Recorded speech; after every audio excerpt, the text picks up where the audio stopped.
आपण एक मोठं स्वप्न बघितलेलं असतं आणि ते फुलफिल आपल्याला करायचं असतं, आपलं डिझायर असतं की ते स्वप्न आपलं पूर्ण झालं पाहिजे. पण एक सेल्फ डाऊट असतो की ते पूर्ण होईल की नाही. मग आपण 4 लोकांजवळ बोलून दाखवतो. आपण हे जे इथे तिथे बोलून दाखवतो ना, आपण ऍक्च्युली तिथेच चुकतो. कारण वेल विशर्स हे बोटावर मोजण्या इतके असतात आणि आपण ते स्वप्न पूर्ण का करू शकत नाही, ते डिझायर आपलं फुलफिल का होऊ शकत नाही, याची 10 कारणं सांगणारे लोक आपल्याला जास्त भेटतात आणि आपला डाऊट हा आणखीनच वाढत जातो. बघा, जेव्हा आपण अडचणीत सापडतो, आपल्याला एक नाव क्लिक होतं, आपल्याला वाटतं की नाही, या व्यक्तीला जाऊन आपल्याला सांगायचं आहे. आपण हा विचार करत नाही की तो व्यक्ती आपल्याला त्याचं सोल्युशन देईल की नाही, पण आपलं मन मोकळं होतं.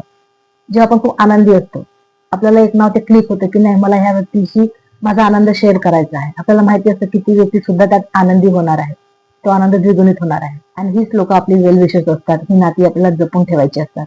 आणि हीच ती व्यक्ती असते ज्या व्यक्तीजवळ आपण आपली इच्छा, आपलं स्वप्न बोलून दाखवू शकतो. म्हणून ज्या लोकांना तुमच्याशी काही कर्तव्य नाही, अशा लोकांसमोर आपले स्वप्न बोलके करू नका. ही लोक आपण बघितलेल्या स्वप्नांना इम्प्लिमेंट करण्याची सुरुवातच होऊ देत नाही.